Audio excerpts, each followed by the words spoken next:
ఇతరులు పెట్టిన దీపాన్ని తిరిగి వెలిగించడం వలన కలిగే ఫలితం గురించి కార్తీక పురాణంలో 15వ కథగా చెప్పుకుందాము.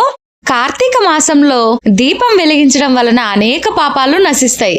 దీపం వెలిగించడం వలన పుణ్యరాశి పెరుగుతూ పోతుంది. అందువలన శివాలయంలోను విష్ణువు సన్నిధిలోను దీపాలను తప్పకుండా వెలిగించాలి. ఆవు పాలు పితకడానికి ఎంత సమయం అయితే పడుతుందో కనీసం అంతవరకైనా ఆ దీపం వెలగాలి. ఒకరు వెలిగించిన దీపం కొండెక్కితే ఆ దీపాన్ని తిరిగి వెలిగించడం వలన కూడా ఎంతో పుణ్యం కలుగుతుంది. అందుకు ఉదాహరణగా జనక మహారాజుకి వశిష్ఠ మహర్షి ఒక కథ చెప్పడం మొదలు పెడతాడు. పూర్వం సరస్వతీ నదీ తీరంలో శిథిలావస్థలో ఒక విష్ణు ఆలయం ఉండేది. ఆ ఆలయం శిథిలంగా ఉండటం వలన భక్తులు వచ్చేవారు కాదు.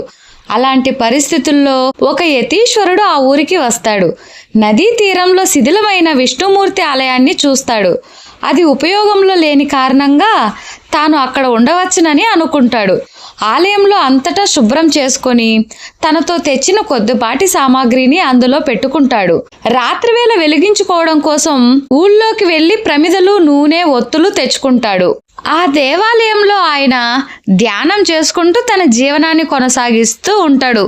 ఎక్కువగా ధ్యానంలోనే సమయాన్ని గడుపుతూ ఉంటాడు. ఒక కార్తీక మాసంలో ఆలయంలో ఆయన దీపాలు వెలిగించి ధ్యానంలోకి వెళుతాడు.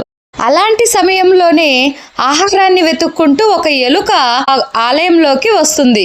ఆహారం కోసం అటు ఇటు తిరుగుతూ ఉన్న ఆ ఎలుకకు నూనె వాసన వస్తుంది. అప్పటికే కొండెక్కిన దీపం దగ్గరకు ఆ ఎలుక వెళ్తుంది.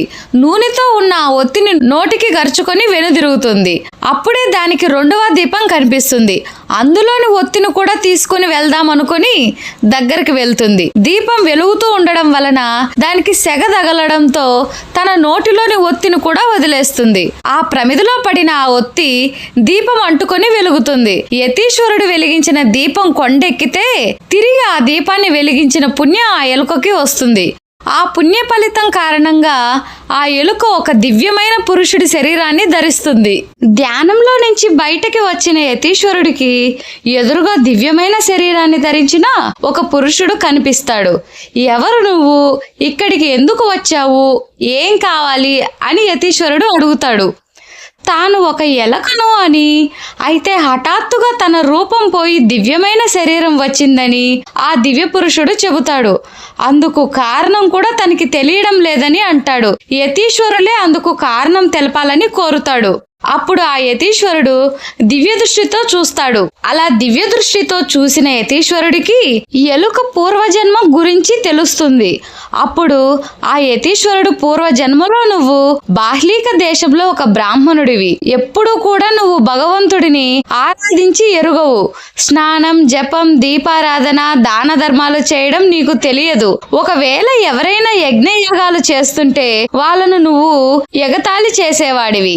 ఆచార వ్యవహారాలు ఎంత మాత్రం పాటించని నువ్వు అవి పాటించే వారిని అవహేళన చేసేవాడివి. చివరికి ఈ విషయంలో నువ్వు నీ భార్యను కూడా వదల్లేదు. నీ భార్య ఎంతో గుణవంతురాలు, ఉత్తమురాలు. ఆమెకి ఎంతో దైవభక్తి ఉండేది. ఆమె నిన్ను మార్చడానికి తన వంతు ప్రయత్నం చేసింది. నువ్వు ఎంత మాత్రం మారకపోగా చాదస్తమంటూ ఆమెను కసురుకునేవాడివి. ఆమె నోములు, వ్రతాలు ఆచరిస్తుంటే అందుకు అడ్డు చెప్పేవాడివి. అలా మనసారా పూజాభిషేకాలు చేసుకోనియకుండా చేశావు. ఆ మహా ఇల్లాలని ఎంతో ఇబ్బంది పెట్టావు. దైవం పట్ల, శాస్త్రాల పట్ల అపనమ్మకం కలిగిన కారణంగా మరణం తర్వాత నరకానికి వెళ్ళావు. నరకంలో అనేక శిక్షలు అనుభవించిన తర్వాత అనేక నీచ జన్మలను ధరిస్తూ వచ్చావు. చివరికి ఇలా ఎలక జన్మ ఎత్తావు. ఆకలి తీర్చుకోవడానికి నువ్వు చేసిన ప్రయత్నం నీ పాపాలను కడిగేసింది. కార్తీక మాసంలో దీపం వెలగడానికి కారణమయ్యావు గనుకనే నీకు మోక్షం లభించింది అని చెబుతాడు. అప్పుడు ఆ దివ్య పురుషుడు ఆ యతీశ్వరుడికి నమస్కరించి అనంతమైన శూన్యంలో కలిసిపోతాడు. కార్తీకంలో ఇతరులు వెలిగించిన దీపం కొండెక్కినప్పుడు తిరిగి అది ప్రకాశించేలా చేస్తే అంతటి పుణ్యం కలుగుతుందని జనక మహారాజుతో వశిష్ఠ మహర్షి చెబుతాడు. వేరే వాళ్ళ దీపం కొండెక్కితే వెలిగించొచ్చో వెలిగించకూడదు అని చాలా మంది వెలిగించకుండా ఉంటారు. ఖచ్చితంగా వెలిగించచ్చు. అలా వెలిగిస్తే చూసారు కదా ఎంతటి మహాపుణ్యమో. సో అందుకని ఈసారి ఎప్పుడైనా కానీ ఎవరైనా దీపం కొండెక్కినా కూడా మీరు ఖచ్చితంగా వెలిగించవచ్చు.